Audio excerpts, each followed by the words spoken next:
Hello everyone. Yesterday I had given you one question. Some of the students have replied. Those who replied, their names I will reveal at last.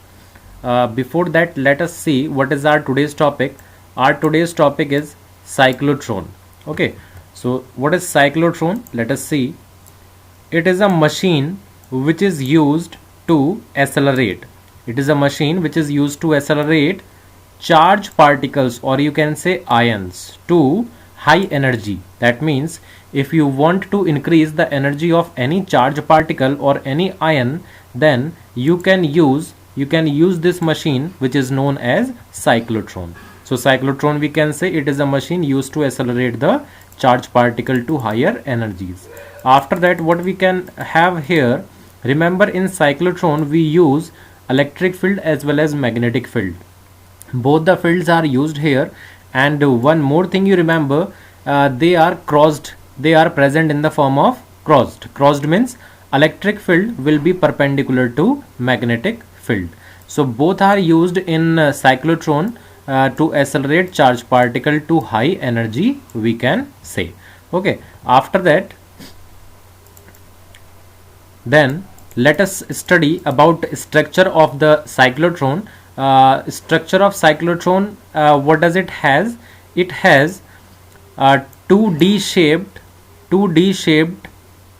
D's of metals. Means there are metallic boxes. Those boxes are of the shape of alphabet D. That's why we are calling them D's. Okay, so how many D's will be there? Two D's will be there. Then what you can have, inside D's no electric field will be present. Inside those D-shaped metal boxes there will be no electric field, only magnetic field will be present inside those D's. Between the D's there will be some gap, and in that gap what will be present? Electric field will be present. So electric field is present between the gaps, and inside the D's what is present? Magnetic field is present. After that, this whole system we will be evacuated. Evacuated means there will be no particles or ions left inside the D's, because we do not want the charged particles which are accelerated. The charged particles which are accelerated, they should not collide with other ions or dust particles which could be present inside the system. That's why, to avoid this collision, we have evacuated the whole system. Then a high frequency alternating voltage is applied. Why it is needed? Because we want to change the direction. How the direction could be changed? Direction could be changed by applying alternating voltage supply. Alternating voltage supply, children, remember, in alternating voltage supply, suppose this is one D and this is another D, and you have applied one alternating potential difference here. Then alternating potential difference used to change its polarity. Suppose for the half cycle this one is positive and it is negative, then for the other remaining half cycle it becomes negative and it becomes positive. Like this polarity changes, and if the polarity changes, what you can say? If the polarity changes, the direction of electric field will also be changed. Why we need to change the direction of electric field, that also you will come to know here. After this, what we have next in the cyclotron structure, we have one deflection plate. We have one deflection plate.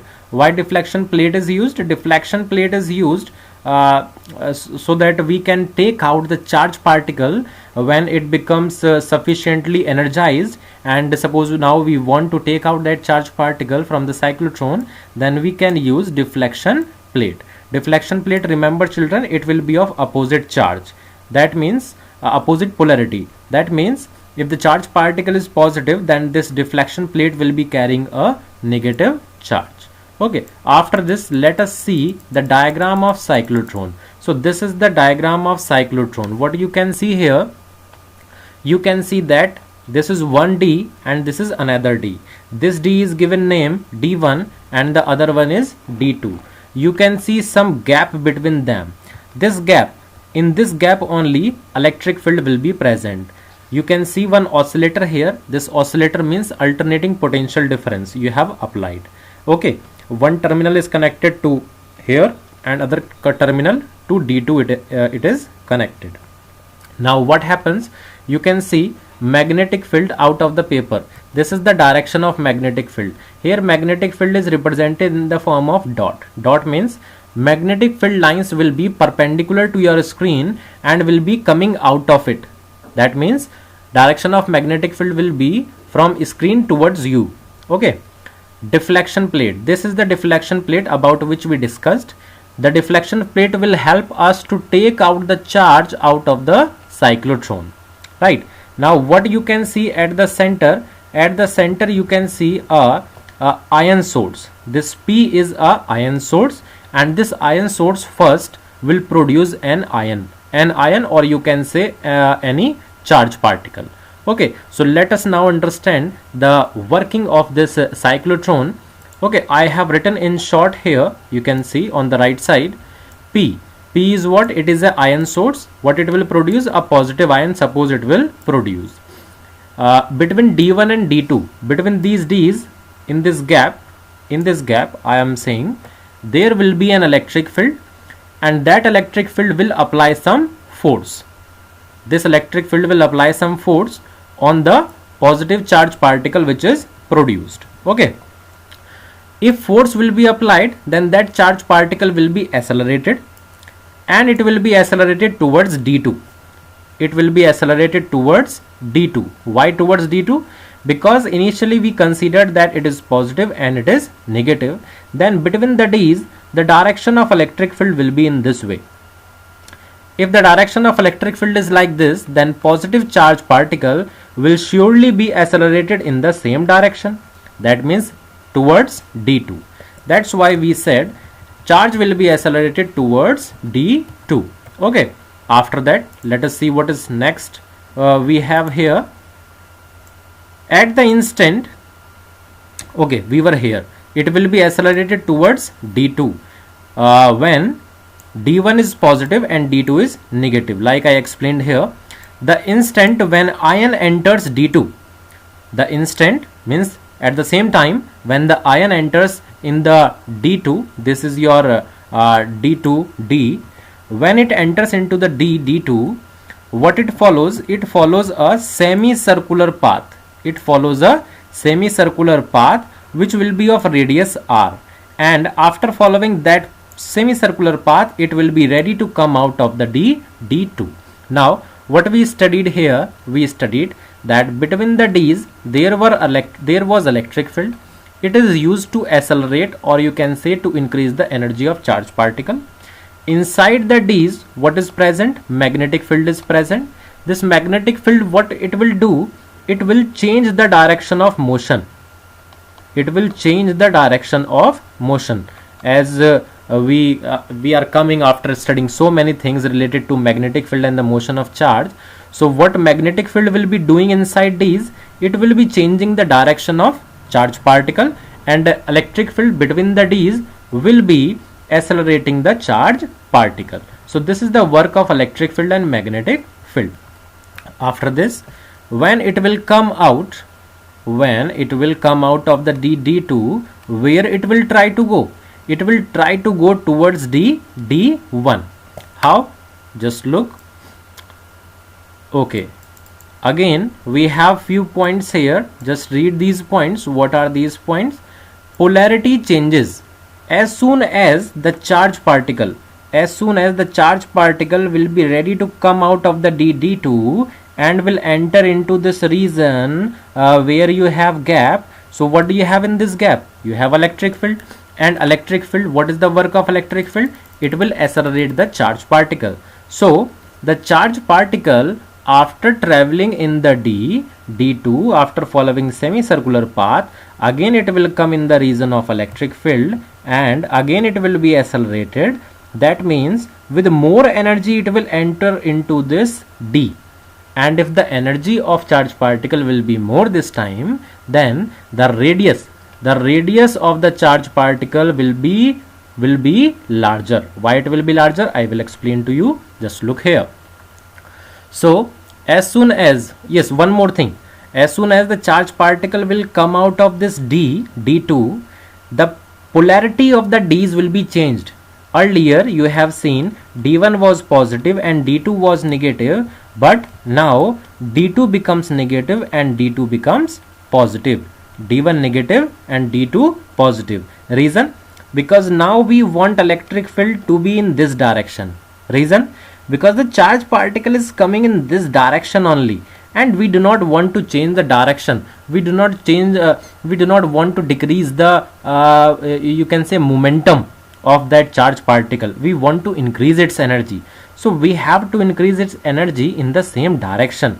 And if we want to increase its energy in the same direction, we have to change the direction of electric field, and for that only the direction polarities, the polarities are changed. How is it changed? Because of this oscillator, or you can say alternating potential difference, which changes its polarity after each half cycle. So this was all about cyclotron. Now let us see what are the points here. Okay, so what you can say, polarity changes, d2 becomes positive and d1 negative. Therefore the charge will accelerate towards d1. With more energy it will enter into the d1. So what happens inside d1? Inside d1 again, due to the magnetic field, the charge particle will follow a semicircular path, but this time it has come with more energy, so the radius of the charge particle of the semicircular path will be larger. Reason? You studied that R is equals to mv upon qb, and from here you can see that R is directly proportional to V. So if kinetic energy or energy will be more, you can say its velocity will be more, and if its velocity will be more, its radius will be larger. This is the reason why the radius will be getting larger and larger. That you can see only here, the radius is getting larger and larger, and ultimately it goes out of the D. So what is next? We have this process of entering into the D's and increasing the energy. It continues till the ion would not gain sufficient energy. Once it gains sufficient energy, then it will be taken out with the help of deflection plate.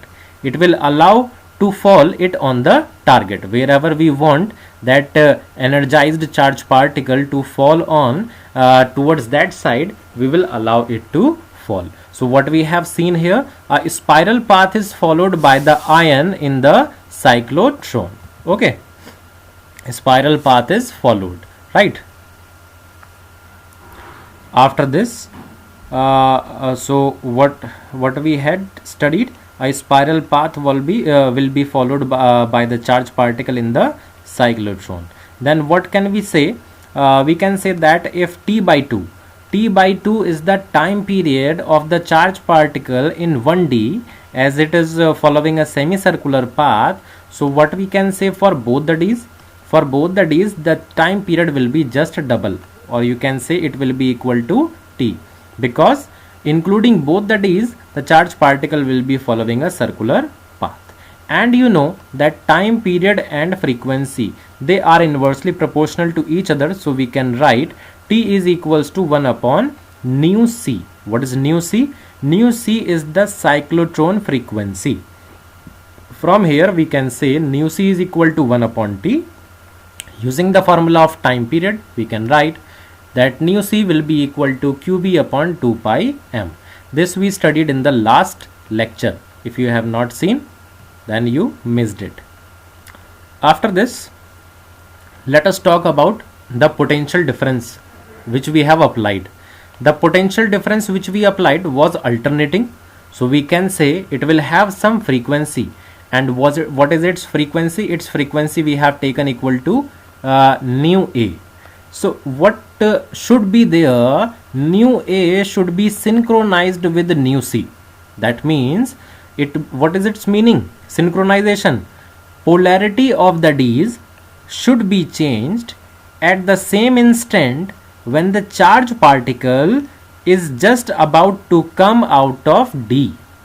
As soon as the charged particle comes out of the D, the polarity should be changed so that the electric field can accelerate it with more and more energy.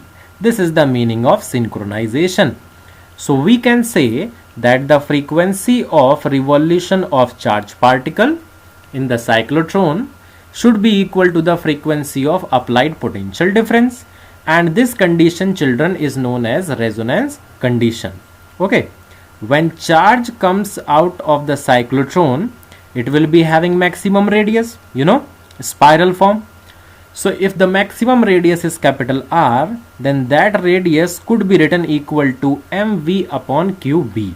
Why mv upon qb? Because we studied that radius of the charged particle in magnetic field region will be given by mv upon qb only.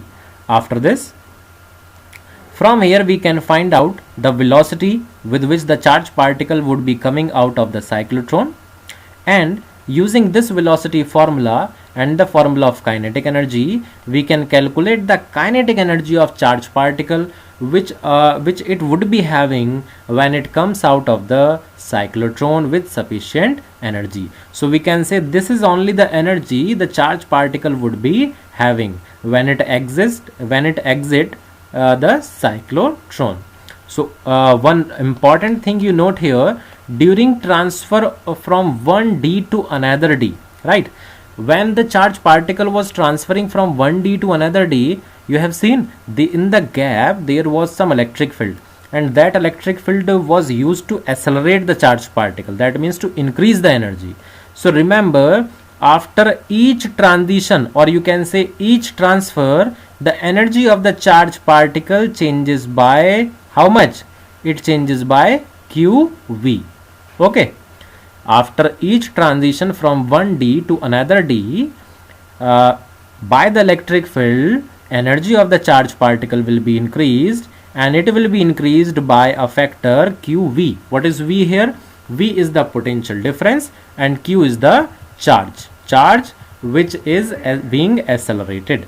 Okay, then let us come to the uses of this cyclotron. As you know that it is used to accelerate the charged particle to higher energy, and those higher energy charged particles we can bombard on the nuclei, right? After why? To study nuclear reactions. Next use is to implant ions into solid to change their properties. Suppose you want to discover new material, then what you can do? You can bombard these ions, you can implant these ions into solids to change their properties, and like this you can find out new material. To produce radioactive substances, because in hospitals it could be used in the diagnostic process. Okay, in the treatment it can be used. So these all are the uses of cyclotron. So this was a complete package of cyclotron which we studied here. After this, let us see a numerical based on cyclotron. Okay, so what is numerical? A cyclotron's oscillator frequency, that means cyclotron's oscillator means nu A. It is nu A. Nu A is given 10 megahertz. It is converted into hertz by multiplying 10 to the power plus 6. What should be the operating magnetic field? They are asking magnetic field for accelerating protons. So what we are accelerating? Protons. Mass of proton it is given here, and charge of proton it is given here. Radius of D's. Radius of D's means maximum radius. It is given 60 centimeter, and here we converted in meter. What is the kinetic energy? This is the second thing they are asking us, and in which unit? In mega electron volt. Okay, so let us find out. How can we find out? Because frequency is given, so we can apply the formula of frequency. Frequency was QB upon 2 pi m, and from here the formula of magnetic field will be 2 pi m nu upon q. Here 2 pi it is constant, m is mass of proton, it is given, nu it is already given, we have seen, and charge Charge is proton's charge, so it is also given. All the values you keep, solve it, and you will get answer in Tesla. Tesla, which is the SI unit of magnetic field. Now let us see how can we calculate kinetic energy. Now you already studied that the formula of kinetic energy is 1 upon 2 q square b square r square upon m. So after putting all these values, the answer will come in joule. Whatever answer will come, suppose x will come, then that answer you divide by 1.6 into 10 to the power minus 13, and the answer will come in mega electron volt. This is the way you can convert your joule answer into mega electron volt, right? So this was a numerical. Now let us see homework. What is today's homework? Because this question I have written in my handwriting, so I am speaking this question for you so that you can understand this question properly. What is question? An electron after being accelerated through a potential difference of 10 to the power 4 volt enters a uniform magnetic field of 0.04 Tesla perpendicular to its direction of motion. Calculate the radius of curvature of its trajectory. This is your question. I spoke in my words so that you could not have any problem in understanding the question, what are the values and what is language written over here. Now after this still we have 5 to 10 minutes, so let us start our next topic. Our next topic is Biot-Savart law. Biot-Savart law, children, it is based on, like not it is based on, it is a law. This law is used to find out magnetic field. Okay, this law is used to find out magnetic field of a very small current element. Small current element. Now small current element means there will be a wire, and of that wire a very small part we will be taking. Due to that small part of wire we will be finding out magnetic field. Because it is a small part, so magnetic field will also be very small. So what we will be finding? We will be finding a small magnetic field produced due to a small current element. These all things we study in Biot-Savart law. As you can see a figure here. In this figure, this is the wire. This is the wire. The direction of flow of current, it is shown here already. Okay. Now after this, of this wire we have taken, suppose we have taken a very small part. This is the small part. Okay, now this small part is of length dl. Okay, now here you can see this dl is written in bold.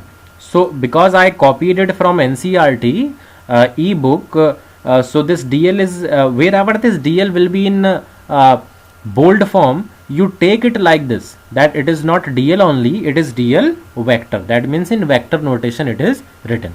Now after this, this product I into dl, this product I into dl will become a vector quantity, and if it will be a vector quantity, it will have its direction. What will be the direction? This will be the direction of I dl. As you can see, this arrow is representing. How is it represented? It is like a tangent. It is like a tangent drawn over IDL. Okay, and why only in this direction we have drawn? We could draw in this direction also. So we have drawn in upward direction because the direction of current is saying that a tangent you take which would be in this particular direction. Okay, next, what is next? Next is a point. This is the point where we want to find out a magnetic field. This point is P. This point P is at a distance r from the current element. Here you can see this is r written in bold. That means it is written in vector notation. This is r vector, not only r. At point P, we want to find out magnetic field. Here you can see we represented the direction of magnetic field as well. What is the direction of magnetic field? Will be here due to this current element. Due to this current element, you can find out the direction of magnetic field with the help of right hand thumb rule. Right hand thumb rule.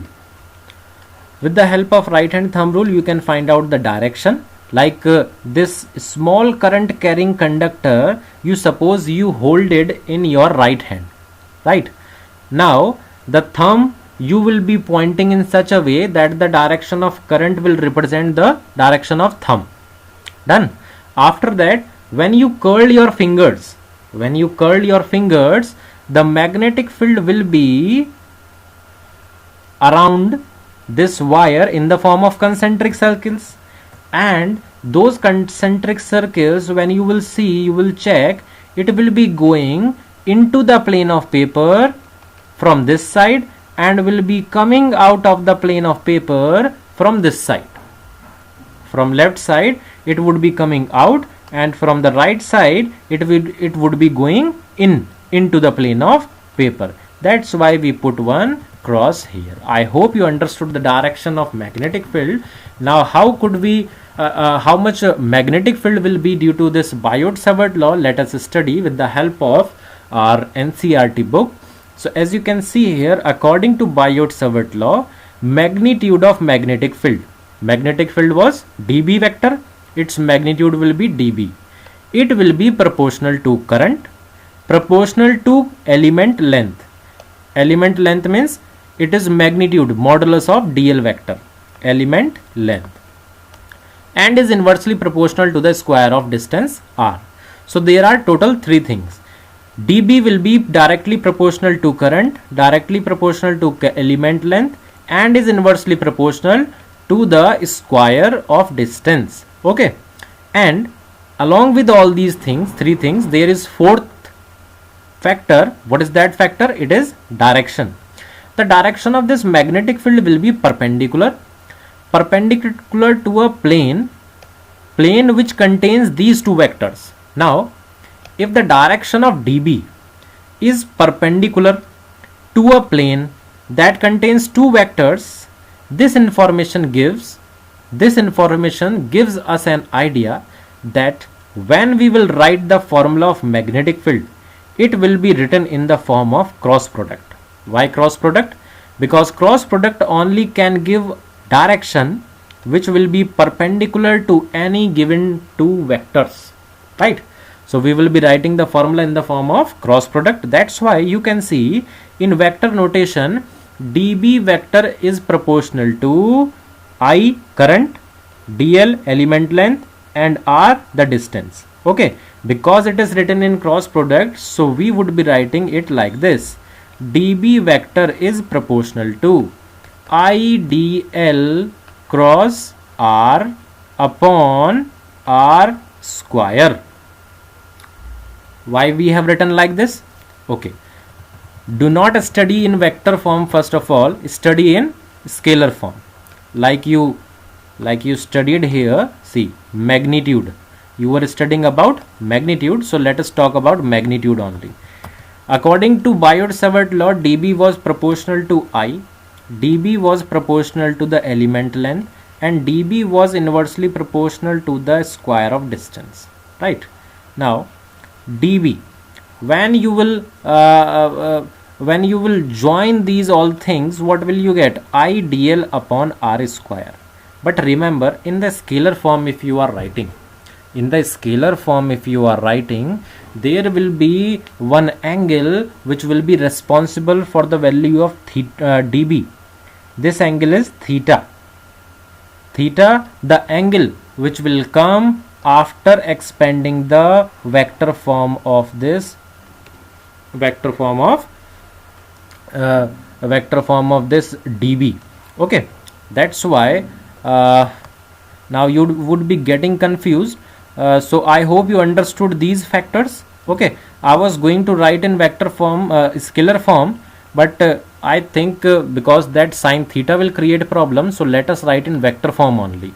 This dB will be proportional to I dl, okay, I dl, and will be inversely proportional to r square.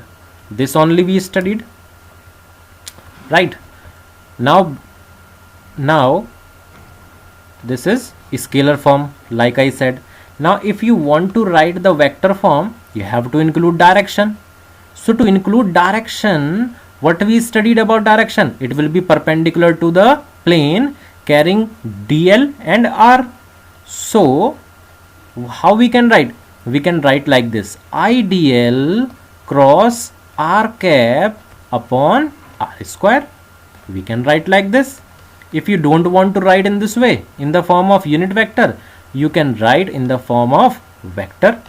dB vector is proportional to IDL vector cross R vector, but in that case here you would be writing R cube. Now how we have written this? These all things we studied in class 11, so we would not be going to study it here anymore.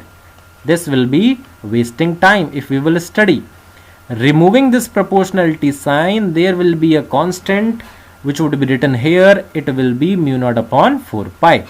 Mu naught upon 4 pi IDL cross R upon R cube. It will come from here. Right. This is your Biot-Savart law. Now the value of this mu naught upon 4 pi, let us see here. Value of this mu naught upon 4 pi, it will be equal to 10 to the power minus 7 Tesla meter per ampere. What is this mu naught? Mu naught is the permeability of free space. Like you studied permittivity in the electrostatic, in the magnetism you will study permeability of free space, or you can say vacuum. Right. This was your Biot-Savart law. One more thing I want to tell you, when you will expand this form, you will get sine theta in the scalar form. Okay children, after this let us move ahead. Then what we have here, we have that this dB will be equal to 0 when this theta will be equal to 0. Now in which condition this theta could be equal to 0? This theta could be equal to 0 when, look here, when this R vector and this DL vector will be in the same direction. Okay, in that case the magnetic field will be 0. Then after this, one relationship you can see, this relationship is between permeability and the speed of light. How we are getting this relationship? Let us study it in short. This is permittivity, this is permeability. To the permittivity I multiplied by 4 pi. Okay, but like this I cannot multiply. If I multiplied, I have to divide also, so I divided. Of this thing you studied, the value is 10 to the power minus 7. Of this part you can say the value will be 1 upon 9 into 10 to the power 9 from electrostatic. When you solve it, you will get 1 upon 9 into 10 to the power 18, 16, 9 plus 7, 16.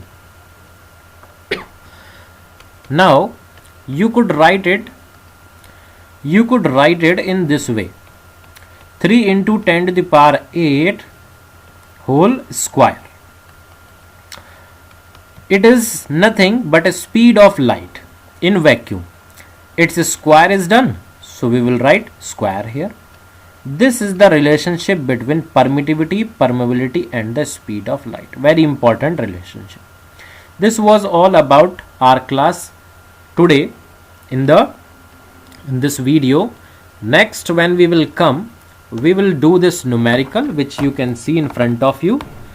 Then after that, the next topic will be magnetic field on the axis of a circular current carrying loop. This is a difficult topic, try to understand it.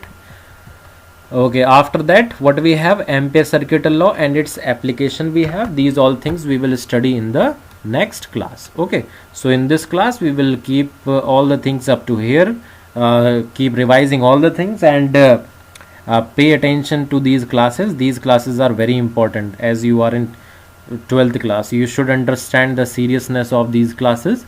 So keep revising and stay healthy, stay safe, stay healthy.